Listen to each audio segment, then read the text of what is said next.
G'day, everyone. Welcome to the Outback Packers podcast, the podcast where two mates from all the way across the world have a yarn talking Packers football and the green and gold. I'm Nick Gregory, as always, joined by my co-host, Iowa Joe. Today, welcoming on the host of Packers Total Access, Clayton Bailey. Clayton, it's so good to finally talk to you. This is one of those kind of Twitter profiles and obviously people that I've really been keen to meet. I always see you around, I always love your posts and obviously the content that you create in your show. It's great to finally meet you. How are you doing? Oh, we're doing great, man. I really appreciate the invite, man. Just hanging out here talking to Joe, pre-show, and it's always good to meet other Packer fans, especially when it's all the way across the world. And for those of you who can probably tell with the accent, me and Nick are related, right? You can already tell. Well, like we were talking before show, it just happened to be random that some dick came after Clayton, and I just, popped out there say, hey, leave that guy out of it. Just come talk Packers It's with us. And hilarious. We got to give that backstory. We've got to. So we had a guy on Twitter who was just disagreeing with me on something. And just like everyone does on Twitter, if you disagree, then you've just got to be extremely rude and insult them. And, that's how you handle it. So Naturally. all I simply said was, hey, man, since you know so much, why don't we hop on a live call right now on video and let's break down some X's and O's. And I don't know. I'm sure his thumb just slipped, but he blocked me. And then all of a sudden, I get this message from Joe. Said, "Hey, man, instead of arguing with him, why don't you come on the show?" I was like, "Hey, you know what? That sounds good. Let's do that. Let's roll." So here we are. Hey, man, it's a lot. That was a lot simpler than what I had to do with Wes Hotchkiss. Pretty much had to stalk him around Lambeau before I could get him to come on. So Love it. Love it. no, I didn't, Wes. I'm just giving you shit. I mean, it was a random meeting that happened that I just happened to talk to him. But yeah, it's great. I've done that with several people, and just the community the Packers have on Twitter or X or whatever we're calling it now, and Oh, God. you can argue with somebody one day, and the next day you can be best friends because you're agreeing against something somebody else said. It's just, or Yeah. we can all agree that Vikings fans and Bears fans suck. So Right. it just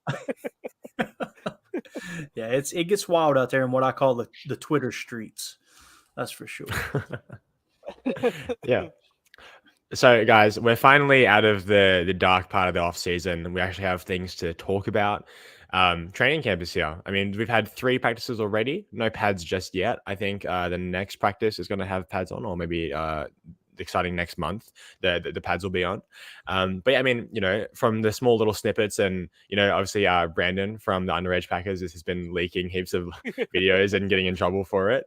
But I mean, yeah, what are you guys thinking? What are you hearing? What are you feeling about everything coming out of training camp? Well, I want to first put out there that maybe we need to start a GoFundMe for Big B's Yeah. bail, because pretty soon they're going to get him in Packer jail and, tell him to put the lotion on the skin or he's going to get the hose again, that kind of shit. But, that's been great the whole time. And, he's been taking it with stride too, because everybody's been coming at him from every other way, just giving him shit about that. So that's pretty good. But I am so psyched. I actually have the itch where it's like I miss being up at training camp, that maybe I shouldn't have went to OTAs. I should have just went up to training camp. But it's exciting. I know Love is going to get the most attention out of everything just because of what's going on. My mom made the comment the other day, and I was like, well, I kind of had to think about it, but she was like, well, Love's actually riding the bike. When was the last time Rodgers did? And it's like, well, Love is still on a rookie contract and he's obligated to ride the bikes. And Rodgers hasn't been on a rookie contract in like 20 years, but I still get the sentiment. They could have said, well, you're a starter now. You don't have to go out and do it, but he's still going out and riding the bikes every day. And so I really, I know everybody that I was following said that today was like his best day of practice. And, again, it's still early. They're still in shorts. I think they start pads Monday. I think it's something in the CBA that like the first 4 practices have to be non-pads and then they can go pads after that. But I love seeing the updates. Obviously Big B's bootlegged videos and the pictures and that I'm seeing everywhere have been great, but I'm ready for it. Packers football is ready. It is kicking off. Yeah, absolutely. Big B's bootleg video. It sounds like something somebody's selling behind a gas station, doesn't it? I love it. I love it. We're definitely a part of the right fan base, man. Now, what you talked about with Packers Twitter, man, we are so blessed. I mean, we've got so many different personalities, so much content. Joe was telling me offline, Nick, that you listen to a lot of podcasts, and I'm in the same boat, man. I can't get enough of it, and I'm starting to, as I get older, I'm starting to really key in on the X's and O's a little bit more. So I'm starting to favor, specific ones, but it's just so awesome that no matter what kind of fan you are, as far as being a Packers fan, if it's just a casual, then there's plenty of guys that are covering the team that are very entertaining, right? And then you've got others that if you're an X's and O's nuts like me, a nerd, then you've got plenty that you can key in on there. You've got your highlight guys like Baz, who does an excellent job. It's really, really cool. But as far as training camp, the big thing that stood out to me today, like you said, it's the final practice before the pads come on, and that's when we're really going to separate the men from the boys, right?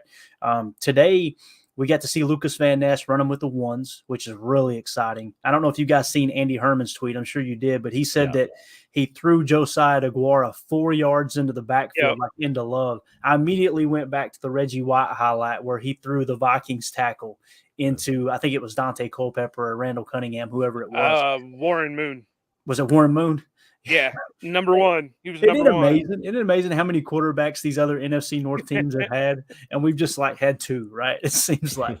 But so it was cool to see Van Ness kind of stepping up and getting into that rotation. I think he's going to see a lot of playing time, which, like Baz pointed out on our podcast the other night, they have a heavy rotation at the edge anyway.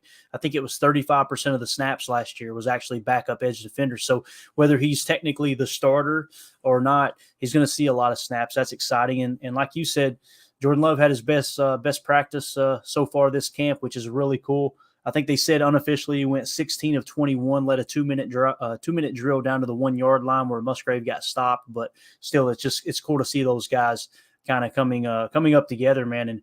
And I don't know if you guys heard his little stint on NFL Network, but Jordan Love got interviewed by Stacey Dells, and man, what a class act, dude! I'm excited for him to be the quarterback. And this is me. I was one of the Aaron Rodgers defenders. I love Aaron Rodgers, appreciate everything he did. But as we turn the page, I don't think we could ask for anyone better as far as from a just a respect level. Someone you could tell he respects the game. He loves his teammates. Jordan Love seems like a class act. He really does. Well, and I completely agree with that. I was one of the first ones when the draft pick was made. I was like, "What the hell is this?" I understand wanting to it was get like your opening future. socks on Christmas morning. What it was like? Yeah, pretty much. It's like, okay, well, I know we need it, but do we really have to have it? But yeah, he's been really solid. He could have came in the Aaron Rodgers route and had the chip on his shoulder and everything like that, but he's really went the other way. He's been appreciative of everything. I'm glad to see that Aaron Rodgers did reach out to him and say, hey, good luck, out there. And, they still communicate back and forth. I don't know how much, but, it's still great to see that they have some kind of relationship there where, when Rodgers was doing that, there wasn't much there between him and Brett. Brett was pretty much, I don't want anything to do with you. Yeah. But I did see the Van Ness thing, and I love it. It's really going to be what's really going to be the most interesting thing is to see is when Rashawn Gary comes back, because he's not going to come back 100%. Just the ACL injury, he's still going to have to be on a pitch count. Well, if Van Ness is, tearing it up, most college players, when they come in the NFL, always have a drop off towards the end of the season because there's the difference in the NFL and the college schedule. So if he starts going towards drop off, you're bringing Rashawn Gary right back in. It's a great point. It's going to make a scary defense. Now, I'm not going to say, as much as I'm a Van Ness homer and a Hawkeye homer and all this stuff, I know there's, expectations have to be tempered. Yeah. He's not going to come out and be, a 50 sack guy in 4 games. It's just not possible. This isn't Madden, right? Right. But could he come out and have an impact like Clay Matthews did? Well, yeah for sure. we're already seeing him practices, and I just kind of caught bits of it, but in one of the interviews he did after practice, he goes, "The best is yet to come." I'm easing up a little bit on this. Wait until pads come out. So Yeah. it's great. And another thing that's been refreshing with the training camp, with just what I've seen from the last 2 days, Jordan Love is integrating everybody. Yeah. We were so used to Brett Favre zeroing in on, one receiver. We were so used to Rodgers, oh, well, I'm going to stick with my veterans and the rookies Yes. have to learn as they go. So far, I've been hearing Love to Reed constantly, Yeah. or Love to Musgrove, or, it just, or Musgrave. I keep mixing that shit up. I'll Somebody learn called it him eventually. somebody called him Muskrat earlier on a podcast. I was like, Muskrat? What are we doing? So it's totally cool. Okay, so that brings to mind a story for me, and this comes up with another Hawkeye. But when Brian Bulaga was drafted, I was up at training camp, and I was standing by the gates, and I was doing my autograph thing and all that stuff. And Brian Bulaga comes up on the bike, and here are these kids just yelling at him, "Hey, Beluga! Hey, Beluga! Beluga!" It's like, oh, he's just looking like, what? And then a couple of, I can't remember who the players were, but they came up and, yeah, Beluga, go sign for him, Beluga. Welcome to the league. But anyway, it's back to my point. It's just great to see that Love is going everywhere. It's not Right. just he's going to mess with Watson and Dubs and Torre, which Torre sounds like he's having a good camp so far Yeah. too, but he's going everywhere. Even the new guy that they just drafted, and we're going to touch on this here in a couple minutes, or not drafted, that they just brought in as a UDFA, that Crest, had a wonderful one-handed catch today. And that just shows that, everybody's getting their hands on stuff. Yep, absolutely. No, yeah, absolutely, and I guess like you're saying, it's like the kind of the full shift in like the youth and the kind of the leadership of this team. I mean, I'm really happy about seeing Jair kind of still maintaining that role, and really stepping up to being more of a leader on the team. It's guys like him that are going to be running this defense, going to be motivating the other players to push, and like you guys were saying, having Van Ness in there, like Edge is almost kind of like running back now, where like you're never gonna really have like a true like bell cow who's taking like all of the snaps. On a good defense, you look at the teams that have won the Super Bowl the past 5-6 years, they all run through heavy D-line rotation. And like I think that's why I think a lot of us were really happy when Van Ness was drafted, not necessarily just as a replacement for Preston, but just to make the team better overall and just to make everyone's life easier. I'm really happy about kind of the state of everything on the team except for like safety. So I guess we'll see how that plays out. But I think all we can do at this moment is just like look forward to what's going to happen. It's kind of just in that waiting mode. Well, and you mentioned safety. It sounds like the safeties are even really stepping in there. They're mixing them all up, and they're saying that Tavares Moore has been looking great. And it makes you wonder if the reason why he kind of went downhill is because of the Achilles injury. And now that he's fully healthy, he was a third-round pick. Right. And, I know the Packers haven't had great success with third-round picks, but that doesn't mean everybody else hasn't had success with third-round picks. So, and that Jonathan Owens had day one, played the run very well. There was a couple of times he was getting in the backfield on run defense. So, even though we don't have like big names, we could, and as much as we've been kind of down on the safety position all off season, it might not be as weak as we thought it was. No, and that's one thing that Goody does well, right? He gets those cheap free agents, and someone always pops. Rasul popped, Devondre Campbell popped. You kind of look at the draft, and it didn't fall the way they wanted it to in the safety room.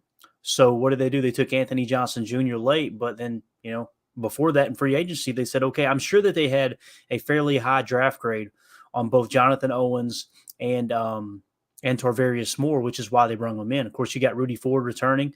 The one thing I disagree with is Darnell Savage on that fifth-year option. I wish they would have let him test the market. Probably could have got him a little cheaper.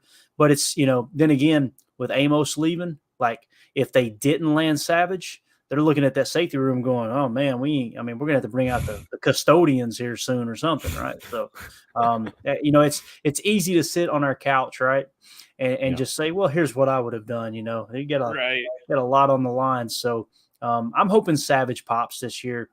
I think he's a great guy. I think he's got a great attitude. It's just, I'm not going to sit here and pretend like he's played well. He's definitely underperformed. Right. And, it's kind of strange to see with him go from his rookie year and the second year where he looked solid to being almost nothing. So, yeah, this is his make or break year, so we'll see what happens. Definitely. Yeah. And I guess the last thing I just want to talk about is just kind of noting which players are playing with the ones and which players kind of like coming in and out. Like obviously Musgrave is basically tight end one. He's been playing with the ones every single day. A lot of those, and obviously Kraft as well is basically going to be tight end two. It seems like they're kind of moving DeGuara to his actual position, the H-back role, more of the hybrid position. He's not, blocking in line or whatever, which is, it's nice to see because that's not what he's supposed to be doing. It was never what he was supposed to be doing when he was drafted for this team.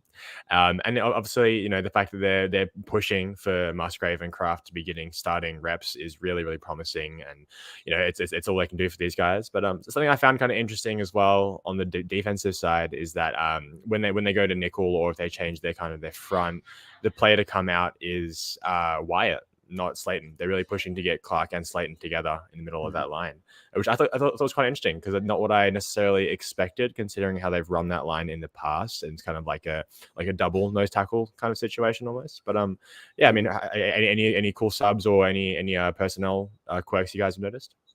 Well, I'll just kind of comment on what you said with Slayton. I completely agree. On the surface, it's like, man, I would much rather have Wyatt out there. But I think there's two things that come into factor. One being that when I just got through finishing a 5-game saturation, the last 5 games of the season, I went back and watched the All-22 and really been studying what happened. TJ Slayton played pretty well. Now, PFF would, kind of suggest otherwise at times. But when I seen him. Fuck PFF. I hate those. Oh. When I seen what it's funny, man, you never meet anybody that goes, it's okay. They either love it or they hate it. There's nothing in between. Right. But, I've went both sides. At first I loved them. And then after seeing some of the grades that they would put out after certain performances, it's like, no, I'm done with them. Forget this shit. But with Slayton, I feel like he really turned it up there in that stretch when the defense got better those last five games of the season. And the other thing too is, the majority of the teams run 11 personnel now, right? They're in 3 wide receiver sets, which triggers our nickel defense, which is our nickel 2-4-5.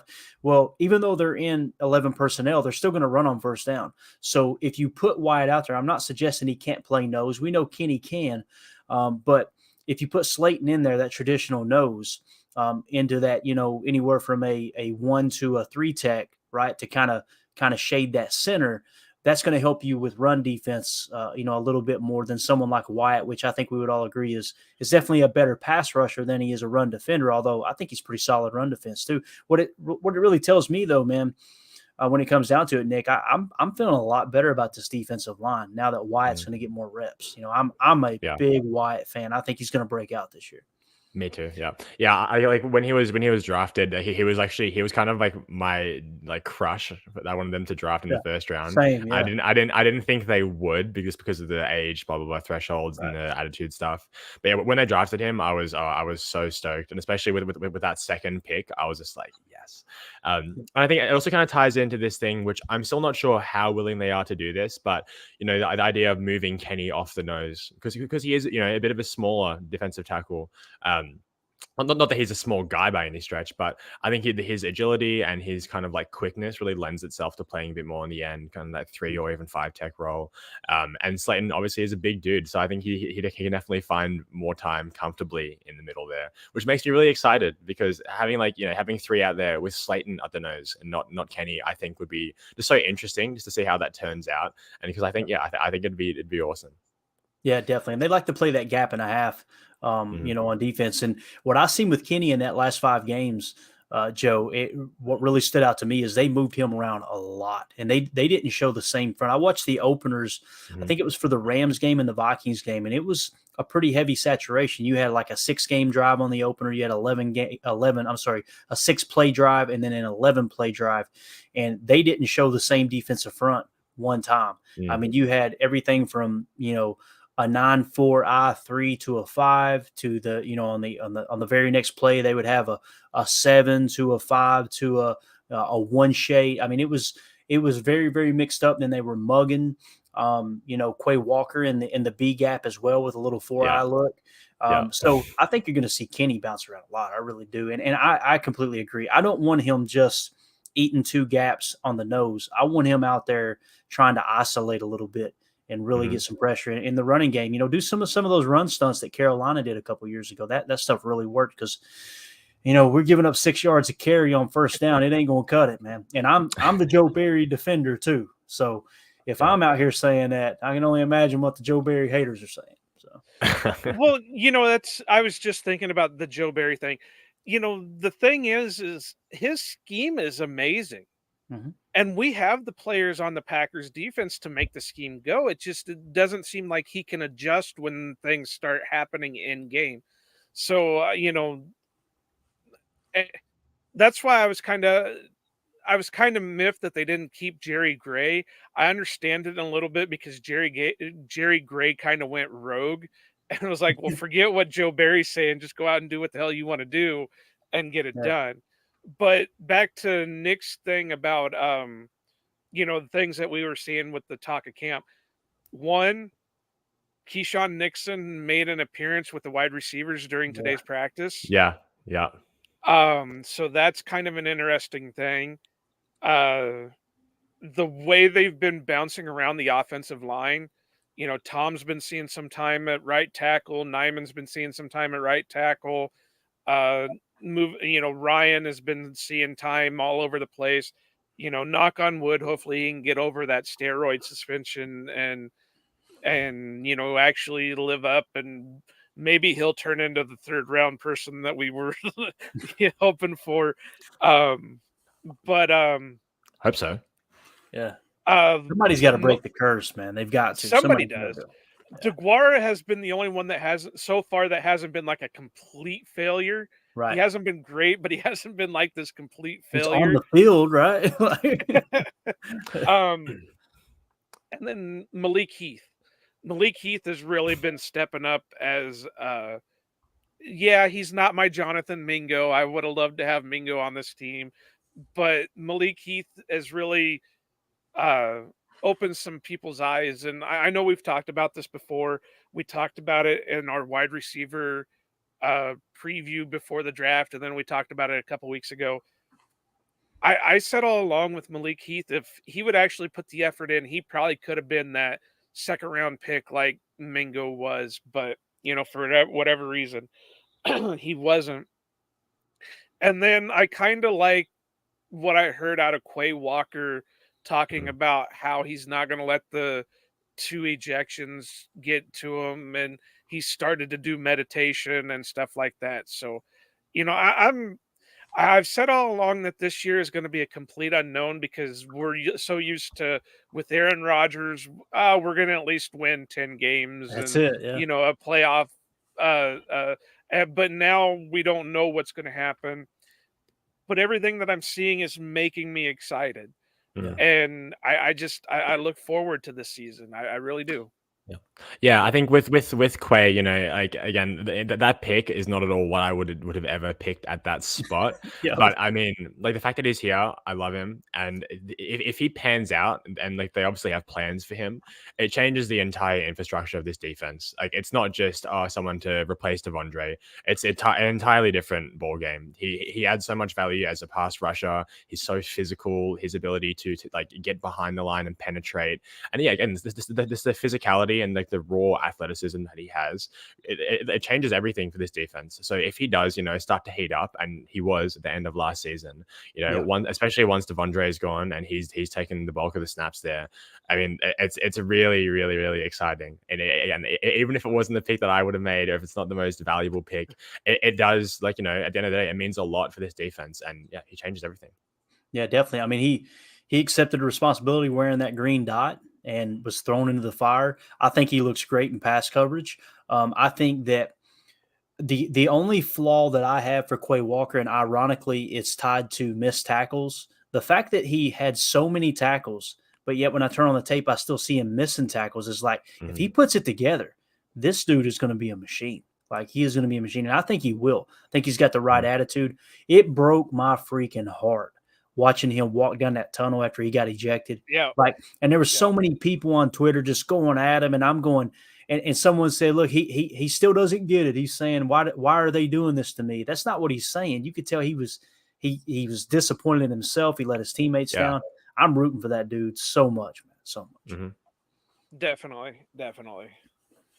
All right, so I want to bring this up. We've got it on our notes, and normally I would let Nick provide the topics and stuff like that. But I have to bring this up because I can't believe how stone cold it's been. But the way the Packers have been working their releases the last week or so cold. It started with Jeff Cotton. They let him ride. Now, this is the story I heard. I've never had 100% confirmation on it, but I have had people tell me it's happened. They let Jeff Cotton ride the bike from Lambeau down to the practice field. Then they let him know he was released.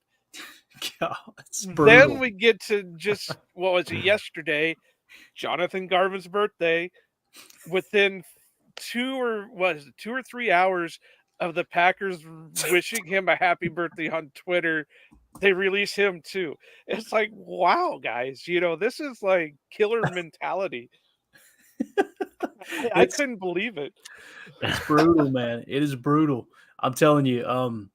I didn't even hear the bike thing, man. And if it isn't true, we're not going to let the truth get in the way of a good story. We're running with it, man. We're running with it. The whole birthday thing, I had one of my co-hosts, Jacob, tell me about it. And it's like, really? They did? And I went back and looked at the timeline. Oh, my God, they did. They wished him a happy birthday.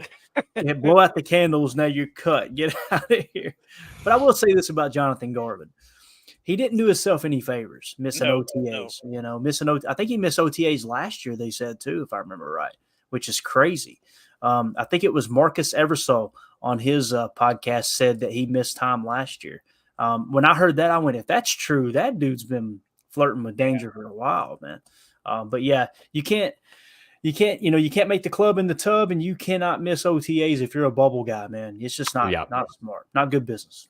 Absolutely. Definitely. And he was a fringe player, but he was a draft pick. He was a fringe player that would show up on the field occasionally, but never really seemed to put it together. He was always a project. But that's still stone cold, man. It is, dude. It is. Yeah. Yeah, cool. Well, so I'm happy to get into the all-time defensive 11 if you guys are. I'm excited about this, man. I am. I love this type of stuff. Well, now here's a question for you. Since we had Brian, my buddy Brian Fonfair on last week, and he gave us his offensive ones. Do you have an all-time offense you could give us real quick? Man.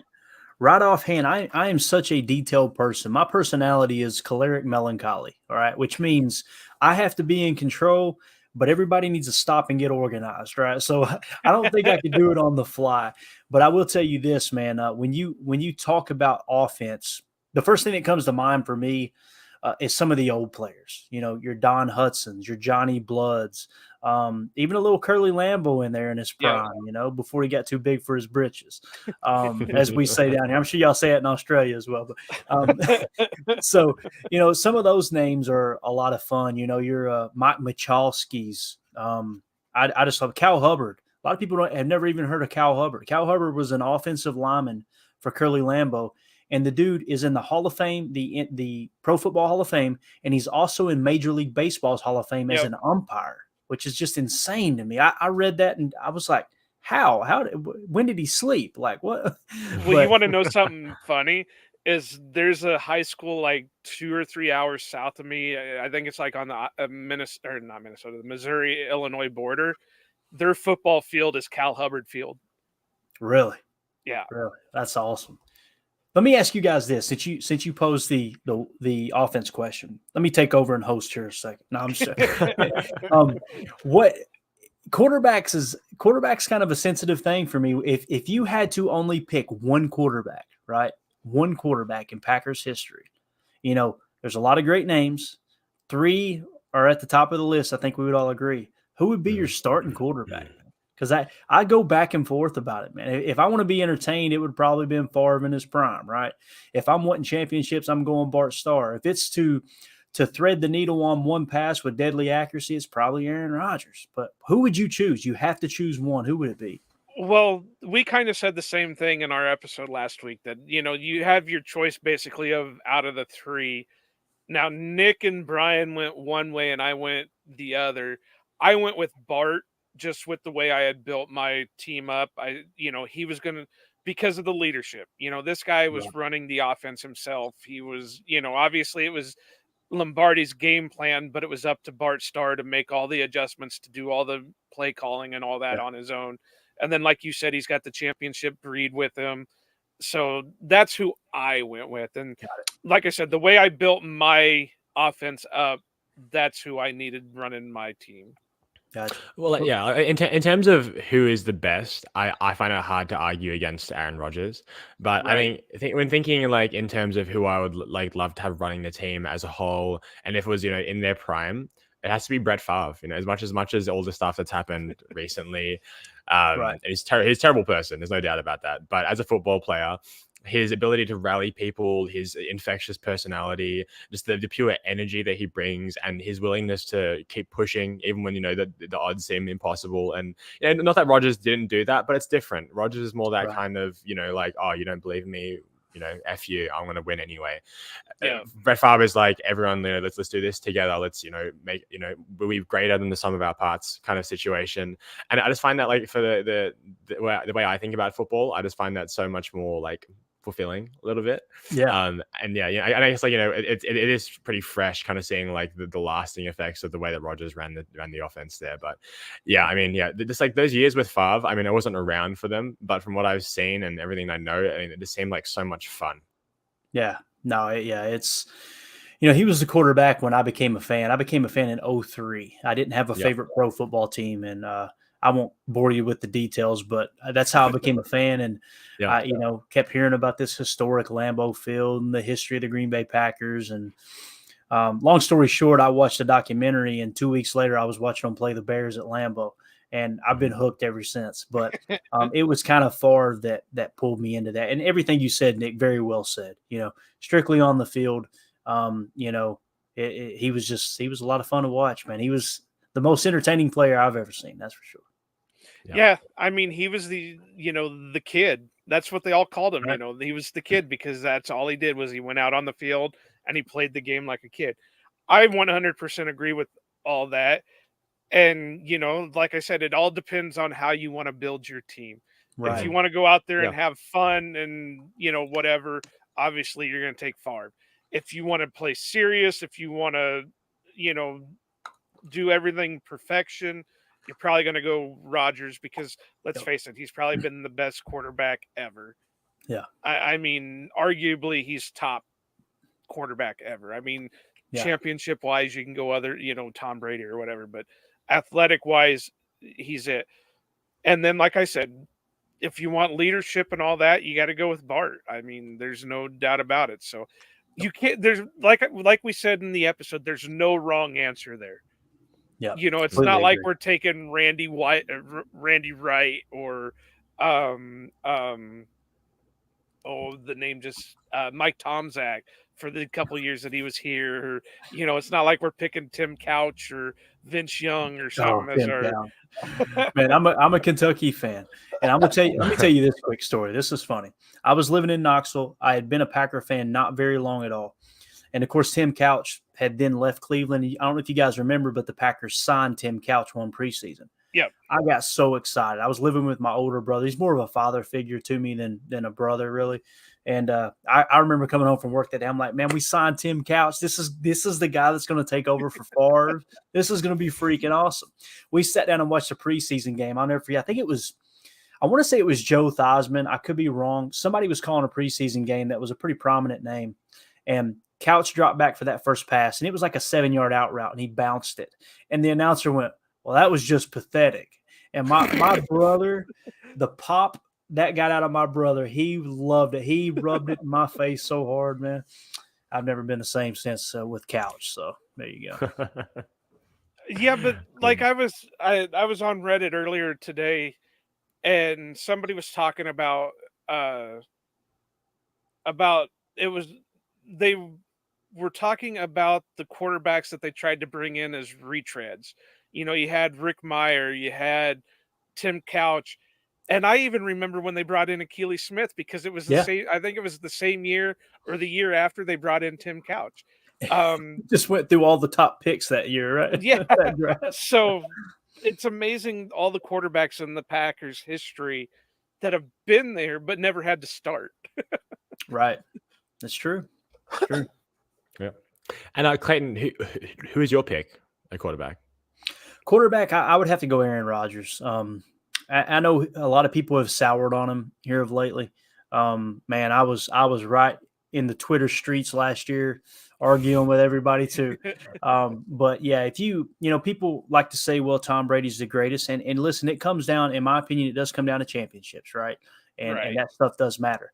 But I'm a firm believer, if you take Aaron Rodgers and put him on those Patriots teams, and you take Brady and put him on the Packers teams, you're probably going to get a similar or a better result with Aaron Rodgers with the Patriots. That's just me. That turnover differential is absolutely huge. The way he protected the football over the years, that's going to be the key to Jordan Love. You know, is he going to be able to protect the football? And he doesn't have to do it at that level, right? And the surrounding cast is going to play a big role. But yeah, man, Nick, to answer your question, I got to go Aaron. I really do. And I love Bart. Like, I think Bart is the best leader of the three. Yeah. I think Brett had the most guts and just that ability to play off script and do it in a fun, entertaining way. But if it came down to one game, one throw, game on the line, I can still see that ball flying through that Detroit air, man, on that line, Hail Mary, and all the others too. I'd have to go Aaron. I really would. Yeah. No, I love that. All right, so defensive 11. How are we going to tackle this? So I have chosen do it the same way we did it last week and just go position. Yeah, so we have a few differences here in our formations. I've gone with a 3-4. Okay. Still 4 DBs. What do you have, Joe?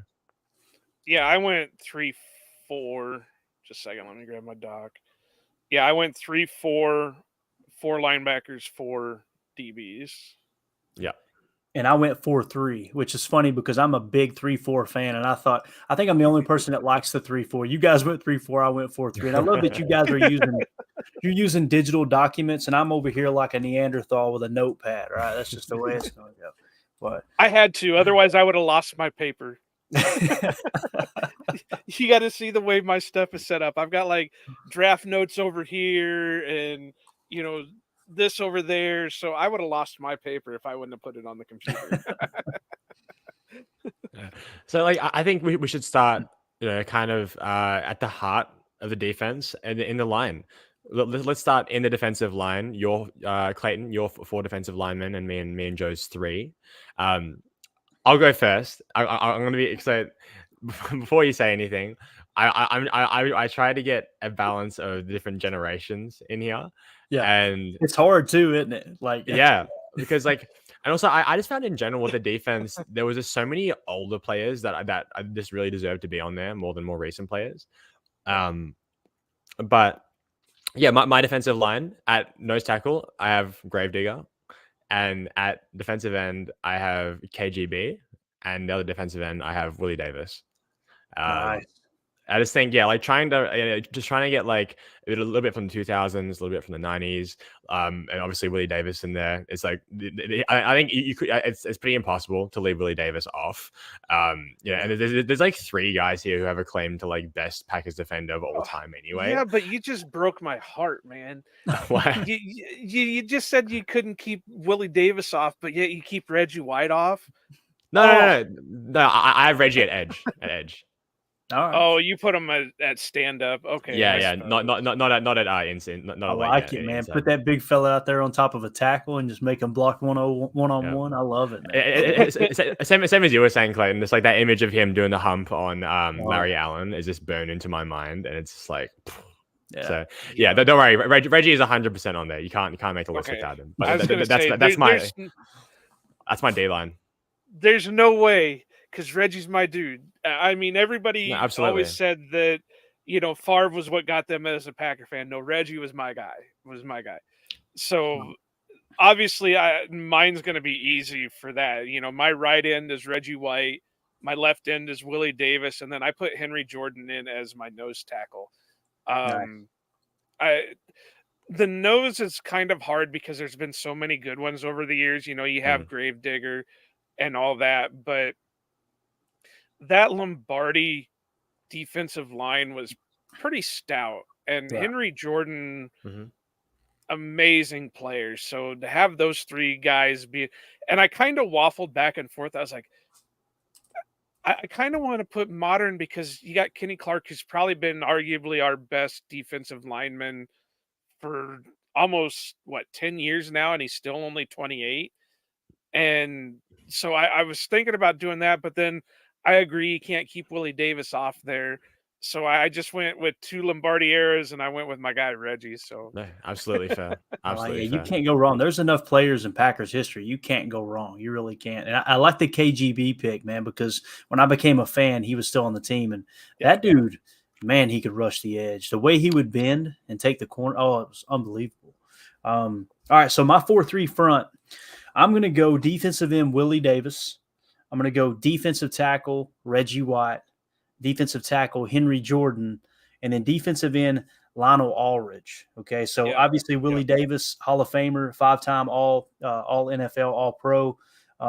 Actually, a guy went back in history, and obviously sacks weren't a stat at the time, and he went back and tallied them, and they said that he had over 100 sacks, which would make him the all-time leader in Packers history, which is cool. Of course, Reggie White, 198 career sacks, 10-time All-Pro. Henry Jordan, all NFL team 5 different times, anchored that Lombardi defensive line. And then Lionel Aldridge, a lot of people don't know about him, but that guy, he started as a rookie for Lombardi in 1963, actually has 3 Super Bowls. I'm surprised that he hasn't made his way to the Hall of Fame yet, to be honest with you.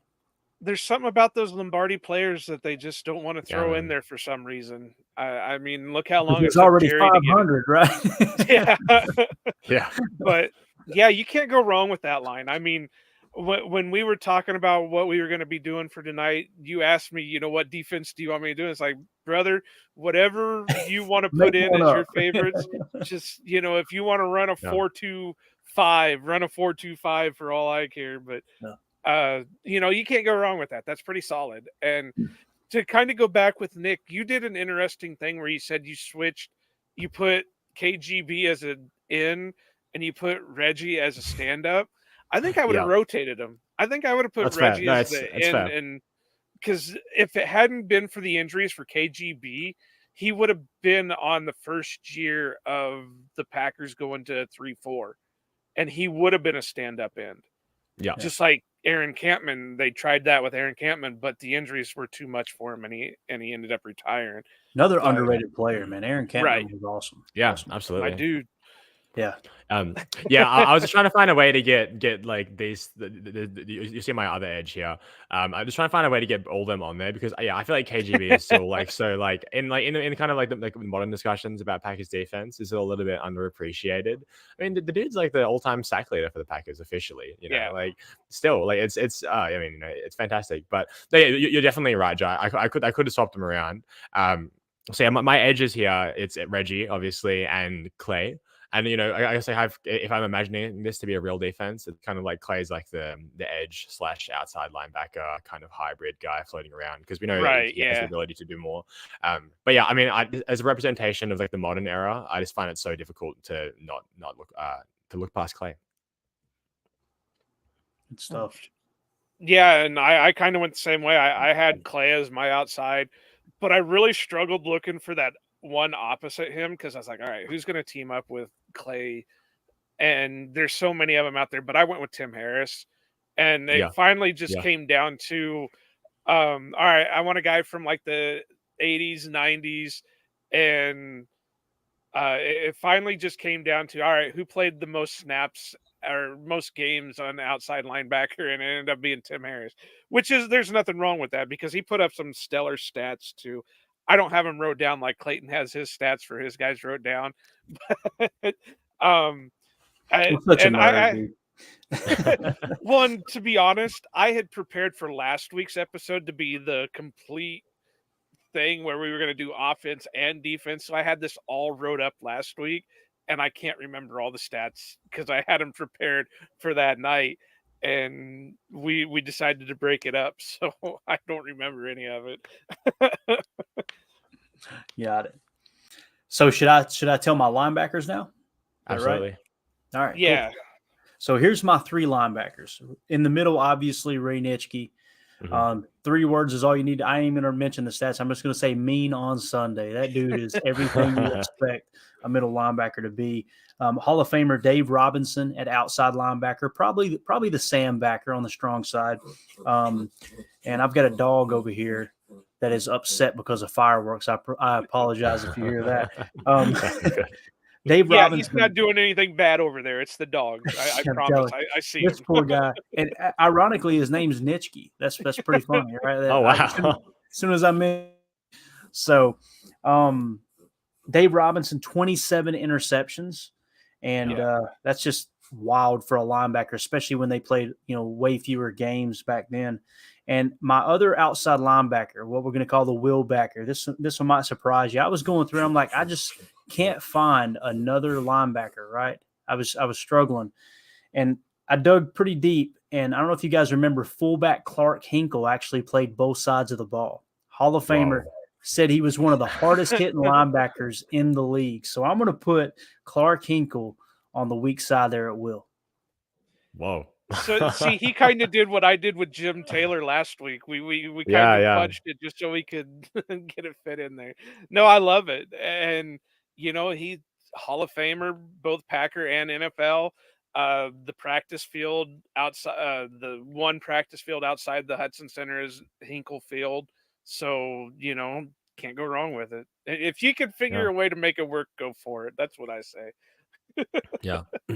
You're damn lucky I don't have just Don Hudson everywhere, because he played all over the place. He played safety. A lot of people don't know that. He played safety. He was a kicker. He was a receiver, and he also did some running back. So yeah, Joe. So my inside backers, because I already did my edge guys. I was looking at Nick. Sorry, just a second here. I went with Nitschke. Obviously, you can't. The guy put his head through a locker in a movie, and you just can't go wrong with that. And then my other one, because I wanted to go a little bit more modern, and I think he still is like the tackles leader, is Nick Barnett. He's one of the first ones that I remember actually being. I used to watch the draft all the time, but I never knew who was going where and whatever when I was a kid. And I think Nick Barnett was like the first one that I really remember paying attention to being selected by the Packers. So, I kind of a personal thing there, but other than that, solid tackler. Really, his career was kind of cut short because of injuries, but he's still, with his time there, was great. And of course, he had the samurai sack celebrations. So that's my dude. Love it. No, yeah, definitely. Yeah, and again, like as you guys have both said, like it's really impossible to not put Ray Nitschke on there. Kind of just the embodiment of everything Packers defense. And then yeah, like, my other spot, I really really struggle with this because there's like Bill Forrester, obviously, and you mentioned Nick Barnett, of course.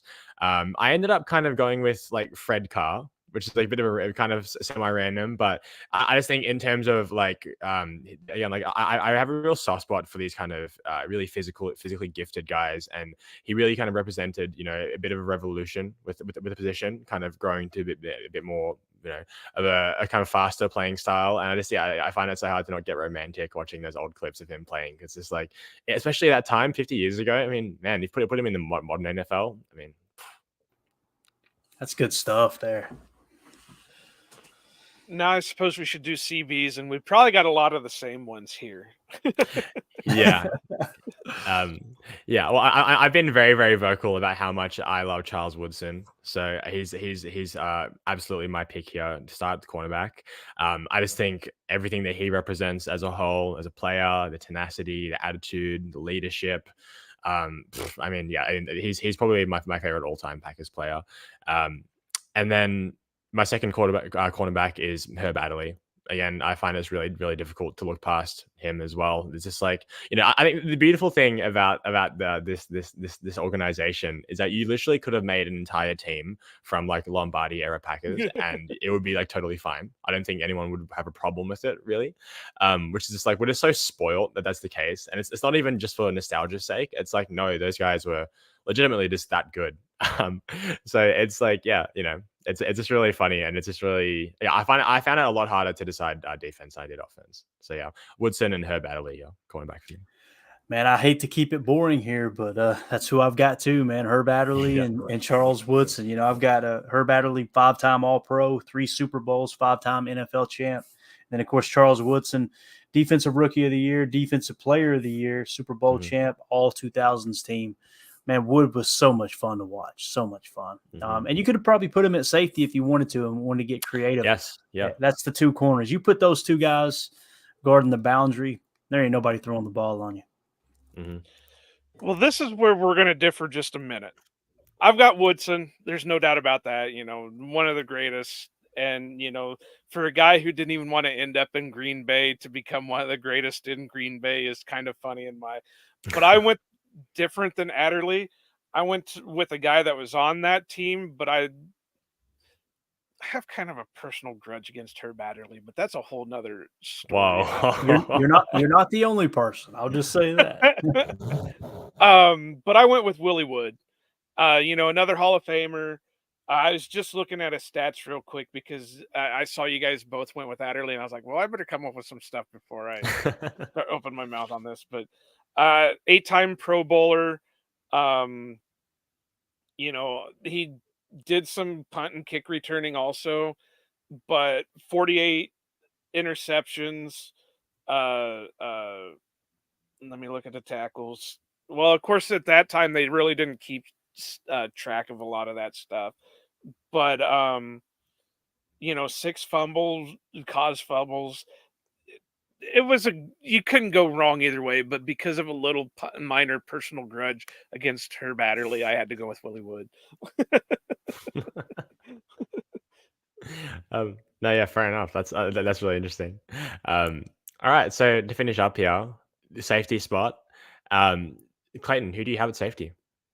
So I want to preference this that we probably all went completely opposite directions with this one. Right. We might have one that's the same, but I bet you we all went completely different on it.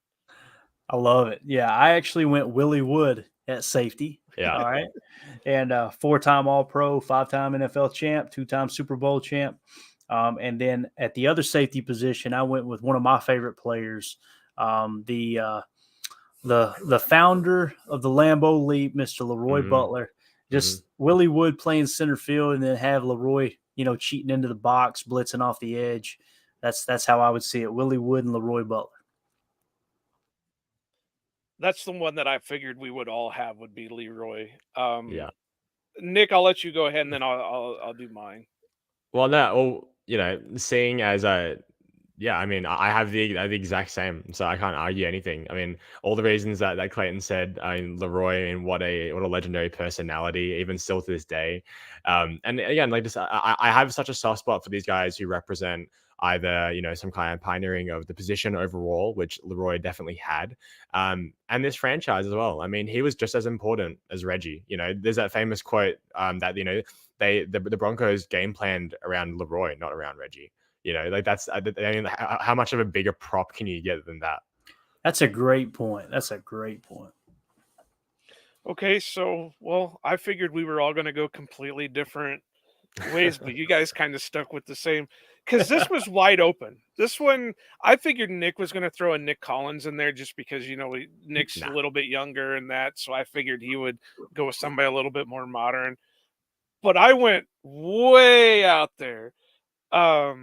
Of course, I went with Leroy. Leroy's a great guy. We're actually trying to get Leroy to come on the show, and I'm working with a couple of one of the guys to get him on here, but haven't heard anything yet back from him. Um, but the other guy I went with was Bobby Dillon, and I think Bobby Dillon could have probably slotted at CB, but I went with safety because they just have him listed as defensive back, so I kind of cheated that way. But just the interceptions, 52 career interceptions. He finally did get into the NFL Hall of Fame, so that's great. And that's what I say. Yeah. The Packers seem to have, or the NFL has some kind of grudge against the Packers, where these great players tend to wait forever before they can get in. But to have the two ball hawks and Leroy and Dylan in the back, and having guys like Willie Wood and Charles Woodson up front, press coverage. Nobody's throwing on him. I don't care. You could throw Tom Brady out there. You could throw Aaron Rodgers out there. Nobody's throwing on this team. Yeah. Hey, Bobby Dillon, here's a cool story. I'm sure he was actually legally blind in one eye. I've heard about that. Yeah. Yeah. And I don't think I knew that one. They had a famous quote too. They said that an official asked him one day during a timeout, during the game, they said, "Bobby, what are you going to do if you lose your other eye?" And he literally said, "I'm going to become an official." Yeah, dude. The dude had one eye and had how many interceptions, Joe? He had 52 career interceptions. It's crazy. He was blind in one of his eyes. If I was blind in an eye, I couldn't take the trash out, dude. That's just unbelievable. Unbelievable. That's crazy. You take my glasses away from me, and I can't do shit either. So, and see, and he played before sacks and all that were tallied, so you can't even look that up. I'm on Pro Football Reference, and there's like no tackles, no sacks, or anything like that. It just interceptions. Yeah, definitely underrated. That's for sure. That's a good call. So something I asked last week here, Clayton, is that so when it comes to the Packers, God, sorry, you're my son. You look like an angel right now, dude. That's amazing. It's very angelic. When it comes to the Packers, it's like I said this last week. The reason why I'm so passionate about the Packers is because they have like a team identity. They're not constantly in between, like coaching regimes, and they're not like between philosophies, etc. They have like core values that have extended through, multiple decades at this point. And even though our current front office is still, related to those that Ron Wolf front office from the 90s. And so what qualities do you think kind of define a Packers defense, and like what things do you think that the Packers kind of strive to keep going as a defense as a whole, as a philosophy? It's tough. That's a great question. You've had all these different eras, right, of teams. Lombardi, his teams were built off that defense. They really were. The 90s, we always think of Brett Favre. We always think of Mike Holmgren, the great offensive mind, from the Bill Walsh tree. But in all honesty, it was that defense in the 90s that made that championship happen, right? So, if you're asking, okay, what are the qualities of a Packers defense? I think it kind of comes down to, just patching it together, I guess is the best way to say it. Another way, too, is, as teams are built, they're built different, right? And, the Super Bowl that we won in 2009, 2010, it was because we had a solid defense, yes. But let's be honest, it was kind of an offensive minded team. You don't immediately think of people on the defense. You typically think of a young Aaron Rodgers kind of coming to his own. You think of Greg Jennings, Jordy Nelson, all those players. So as we step into this new era with Matt LaFleur, I think we're going to kind of get away from the norm when it comes to defense. I think that, like Mike Wall said the other day, we had him on the pod, and he said, if this team's going to win, it's going to be with defense and running the football, controlling the clock, and it's going to come down to turnover differentials. So I'm hoping that they can somehow channel that, from that Dom Capers era, where that's the thing they did well. They forced turnovers. We got to get back to that. So I think that would probably be the answer, Nick. If you're trying to say, okay, what describes a Packers defense? For me, it's you got to create turnovers, right? That's what they did. That's what they did in 2009. We know Reggie literally throwing offensive linemen into quarterbacks in the Super Bowl. It's just got to get back to that brute force. For the longest time, it's like the defense felt like they're almost friendly. They're nice. They're kind of the second, And when you think of Lombardi's defense, Nitschke wasn't nice. Like, you know what I'm saying? Willie Not Davis, on the field. Yeah. Nicest guy you ever wanted to meet off the field, but on the field, he would eat you alive. and Willie Davis was one of the most intelligent human beings in the entire NFL. That dude had more degrees than a thermometer. That guy was so intelligent. And at the same time that you get them on the football field, that defense was snarling, man. They were nothing to be, playing with. And then you get into the 90s, it's the same thing. Gilbert Brown, you imagine Gilbert Brown running at you, Reggie White, like I said, just Mike Wall on the podcast was talking about hitting Reggie. And I was like, that's right. Because he was drafted in the supplemental draft in 99. He went up against Reggie in his first training camp. And I said, what was it like hitting Reggie? He said, Clayton, it was different. He said, it hurt. Like, it was like, that was when you hit Reggie, it was like, you can't move him. You just couldn't move him. So I think we need to kind of get back to that. And I think with the Van Ness pick, I think with Wyatt in the middle, I want to see Wyatt kind of develop a little bit of that nastiness. I think this defense has got to get mean, man. And hey, listen, I know it was a flaw last year, but Quay Walker's got that mean streak. Just ask the trainers, ask the on the sideline. Too soon. He's out for blood, right? So I don't know if that answered your question, man. Just going back through memory lane, it's I want to see this defense get mean. I want that to be the identity of this team because again, Brett Favre and those guys got a lot of the glory, but let's not kid ourselves. If we don't sign Reggie White, we probably don't win that Super Bowl in '96, right? Absolutely. Right. And, I think that's why I was not so upset with the way Jair was talking last year, because that brought back those memories of the trash talk, the hype. And I think it really would do this team a lot of good to go back to that. But I have a question for you guys. Am I the only one that came up with an all-time special teams for the Packers? Oh, no. Oh, I've got mine. All 11 are Keyshawn Nixon. I just put Keyshawn Nixon in. No, I did not do that, but that's impressive, man. I feel like I would have a tough time on the spot differentiating kick and punt return. But I feel like kicker has to be Mason, and the returner surely is what's that from the 90s? What's his name? Desmond Howard. Howard. That's it. I was like, the first name that came to my head was Desmond Bishop. I'm like, that's a linebacker. Desmond Howard. Well, I had Desmond as my returner, and of course I had Mason as my kicker. But then I went long snapper Rob Davis, and my punter was David Beverly. So nice. Good stuff, man. That's I awesome. Said I was really thinking of like this whole one episode we were gonna do like offense, defense, special teams. So I have it all wrote up here. Yep. That's good stuff, man. Yeah. As far as kicker, it's got to be Mason. Is Mason the greatest kicker in Green Bay history? I mean, well, he's the all-time scoring leader. Yeah, I mean, and stats leader as well. Yeah. It's got to be right. Money Mason. Well, non-quarterback start. Yeah. Yeah. Right. Yeah. But I mean, you could look at Longwell.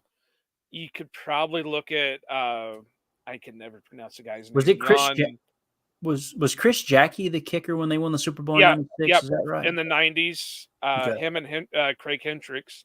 That was even before they started using punters as holders. That was when they were still using the backup quarterback.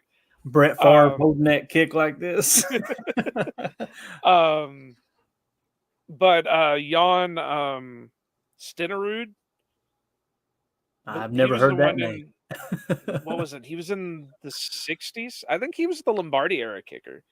Hey, how about Jerry Kramer kicking back in the day? Yeah, seriously. And then, That's like wild. I said, Don Hudson kicked. Because there was one, I can't tell you the game, but I remember researching it at one point where Don Hudson scored like all the points for the team. He caught a touchdown. He recovered a 2-point or a safety, or he caused a safety, and then he was the kicker for the field goals and the extra points. Yeah. Don Hudson was a monster, man. And I crack up when people say, well, he couldn't play today. The heck he couldn't. Dude, that dude, they said he was. And people act like, well, he wouldn't be so fast today. Having all the access to the training they have today, you telling me that Don Hudson wouldn't be even better? Come on. He would have been better than a Jordy. That's for damn sure. I mean, that would be the closest you could have for somebody for the Packers. I mean, you would think Devontae, but Devontae was a pure route runner. I mean, he had speed, but I mean, he was the pure route runner. Whereas Hudson innovated the position. Yep. He ran the routes, but he was also quick. I could be wrong, but I want to say that he was called what was it? It was it Alabama Lightning or something like that? Yeah, there was some kind of nickname. I'm gonna look it up. I remember reading. But he had some where it was like something lightning, whether it was like white lightning or something. The Alabama antelope. Yeah, there you go. That's beautiful, man. Just because he had that ain't country. But yeah, I mean, we could. I keep telling Nick that one of these, maybe this next off season, we just need to do an all 53-man roster just for the Packers, because you could easily do it. I mean, it would be so hard to do because there's so many of them to fit on a 53-man roster. Yeah, that's a fact. Yeah, that would be a stacked roster. I mean, stacked. Yeah. Imagine that 35% snap rotation and have Clay Matthews coming off the bench to rush the quarterback. Come on, dude. It would be awesome. Oh, yeah. I guess the last thing I just want to ask here before we fully finish up is who do you think that's on the current roster could potentially join this list? Oh, that's a great question. All time. And I was thinking about this earlier, actually. It's funny you mentioned that, because I was downstairs, I was feeding the dogs before I came up, and I was like, do we have anybody on this roster on defense that we would say, man, yeah, he's probably going to be a surefire legend, And the one that comes to mind, and I'm not suggesting it's true, I'm just saying it's the first person that comes to mind is Rashawn Gary. He's kind of off to a good start, right? And I think that's where our problem lies with this team really competing for a Super Bowl, right? I mean, think about it. In 2009, you could name a handful of players. You're Nick Collins. If Nick Collins hadn't got injured, he'd be a Hall of Famer. There's no doubt in my mind. Clay Matthews, I think he's still the all-time sack leader, right, in Green Bay history, if I remember correct. I'm a big A.J. Hawk fan. I think A.J. was underrated personally. You had Charles Woodson, Hall of Famer, first ballot. Who is that guy for the Packers? Will it be Jair? Will he be a first ballot? I think right now, if I had to answer that question, Nick, as far as defense, it would be between Jair Alexander and Rashawn Gary. That would be my guess. Yeah. And Jair's got a pretty substantial lead. He's just one of those guys that I think if he continues at the pace he's going, he's probably going to be a Hall of Famer. Yeah, I think. No, sorry, you go. Oh, I was just going to agree. I can't, for the defensive side, I can't, maybe Kenny, but Kenny doesn't have the stats per se to really back it up, but he's got the solid play. whether he's going to be a Hall of Famer or not he would really have to crank out the stats the next however many years before that would happen. Jair, kind of the same way. He was supposed to be a ball hawk coming out of college, but we really haven't seen the interceptions land. But he's had the pass breakups and stuff like that. But defensive wise, I can't think of anybody. Offense, I can think of maybe Bakhtiari. You got to put him as maybe one of your top offensive linemen in Packer history. Yeah, I think, and last week Bakhtiari was the only active player that we had. Obviously, besides like Rodgers, who's not on the team anymore. But yeah, Bakhtiari was the only active player on the team that we had on our all-time list last week. Yeah. Yeah, I think Bach's got a great chance to make the Hall of Fame. I really do. I mean, he's been a top 3 offensive tackle pretty much his entire career, once he started, once he became a starter. Yeah, man, that's other than that on offense too, it's pretty scarce, right? I mean, Aaron Jones has done some amazing things, but I feel like he's kind of been underutilized, so the numbers aren't going to be there, right? Well, we had Jacob Westendorf on a couple episodes ago, and what was it he said that Jones is only like 3,000 yards away from the Jim Taylor mark. So really? I want to say that's what he said. I could be wrong. Nick, look it up. But on this computer, I think it'll explode if I do anything more. But I want to say he's pretty close to the all-time. Relatively close to the all-time mark. I'm looking it up right now. Let's see here. Yeah. Yards, he's third on the list. You've got Amon Green at 83.22. You've got Jim Taylor at 82.07. You got Aaron Jones at 52.84. Man, that's pretty amazing when you think about it. Yeah, so especially how little he's actually run.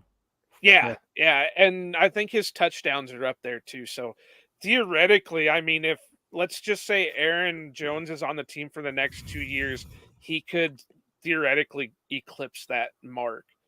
Yeah, he's the all-time leader in Packers history. Oh no, he ain't. Tobin Rote is the only player who averaged more yards per carry at 5.3. Aaron Jones has 5.1. So Aaron Jones averaged more yards per carry than Amon Green, Jim Taylor, John Brockington, Tony Canadeo, Ryan Grant, Dorsey Levens, Clark Hinkle, Paul Horning, on and on and on. And here's what's crazy. Like, I think we would all agree, if you look at Aaron Jones, you think, okay, what's his weakness? He does fumble a lot, right? It seems like he fumbles. He only has 13 fumbles. Amon Green had 34. Jim Taylor had 33. So it's like he actually protects the football pretty well. Well, and I think the reason people think fumble is because he does it at the most inopportune time. The worst possible times. So true. It's so true. God love him, man. Yeah. And when it happens, I don't find myself angry at him. I'm just like, it's Aaron Jones. I can't get mad at Aaron Jones. No, with the type of guy he is, there's no way you can stay mad at him. And I think that's why a lot of people can't even really go after him on Twitter, just because of the type of person he is. But what else we got, Nick? Oh yeah, just to kind of finish up on my side is I feel like there's already multiple Packers Hall of Famers on the team currently, but in terms of like guys who I think would be in consideration for all time, yeah, I think you're totally right, Clayton, with Jair and Rashaan probably having the best chance. I think Jair is kind of like exactly the way that Bakhtiari was viewed when he got his first extension, in terms of how good he's been, how consistent he's been. Since his first season, Jair has been so electric, even purely just from his energy. And really, once he hit that third season, inarguably a top 3, if not top 1 cornerback in the league, next to Jalen Ramsey there. And he's just like, he is like so consistent. And like, honestly, if we were doing an all-time defensive 11 and we did it in nickel, I mean, Jair in the slot would be, pretty good pick. Man, imagine that. Yeah. If if Jair was a slot cornerback, if that was his role in the NFL today, I have no doubt that he would be the best in the NFL at it. I just think his quick twitch ability, just his instincts, his reflexes, and this is it's that kind of that raw, that famous play with the Vikings where he made the wrong call and accidentally sacked the quarterback. Like, he wasn't supposed to do that. It's like small things like that, and it's like, oh man, I love Jair, man, and I'm sure we all guy do. has such a case of ADHD that he just cannot. That's exactly right. No, I love it. I mean, yeah. No, it's great. I have nothing against him for it. It's amazing. You see it on the field where it just that ADHD kicks in, and then you get plays like that sack safety. Like the post-game interview against the Dolphins, right? The Dolphins. But yeah, it's amazing. And I think, I think you could compare him a bit to Darrelle Revis, because you can throw him on an island and say, that's your side. Oh, absolutely. And that's why it kind of gets frustrating with Joe Barry, because we know we can throw him over there and say, that's your guy. I don't care where he goes, whether he goes over here, he plays out of the slot, he plays out of this. That's your guy, and you stop him. And we saw that with the Justin Jefferson in the second game against the Vikings last year. Yeah. So, yeah, I do find it so funny. Even now, the Vikings fans like, no, he was double covered the whole game. He was triple covered the whole game. Like, the double cover doesn't mean anything when Jair is the one who's swatting the ball out of his hands and mugging him at the line. Like the double coverage doesn't affect any of that stuff. So, yeah. But yeah, I mean that's all I have here for today, guys. Unless there's anything you want to, Clayton, is there anything that you want to plug of your own work that you would like us to just share here? No, I mean, like I said, the podcast is Packers Total Access. We've been doing this now a little over a year and a half. Thought it would probably last a week. We're still here. They haven't run me off yet, so we're just having a blast talking ball. And I just want to say thank you guys for reaching out. I think it's hilarious that you caught me mid argument on Twitter, and now we got two new Packer bros, and I'm excited about chatting with you guys in the future, man. This has been a blast. Anytime we're talking history, I nerd out. So you guys are a blessing. You're well spoken, man. Love your format. You're real. You're authentic, and that's hard to find nowadays, man. I appreciate the invite. Well, now I don't know if I want to quit talking. Keep saying nice things. But no, Clayton, it was great having you on. I always have those weird instances where I can get people caught off guard enough just to say, hey, it was hilarious, man. I was like, yeah, why not? Yeah. This knucklehead, this guy already blocked me. Nobody else is talking. Yeah, sure. I'll come talk to you. But I mean, it's the perfect time of year to be doing it. And, everything's starting to kick off. And we're almost to the year point. At the first week of September will be our 1 year anniversary for this podcast. So congratulations. I mean, it's something else. And like you said, we didn't think we were going to last. He wanted somebody to talk Packers with. It was like, okay, well, let's just do a podcast with it. Absolutely, man. Absolutely. Love it. Awesome. Well, guys, as always, you can find us on Twitter. You can find Clayton at Packers_access, myself at Nicholas GRGR, and Joe at Iowa_Joe86. The podcast at Outback_Packers. Make sure you like, subscribe, share, listen, of course, all the good stuff. Until next time, we'll see you later. All right.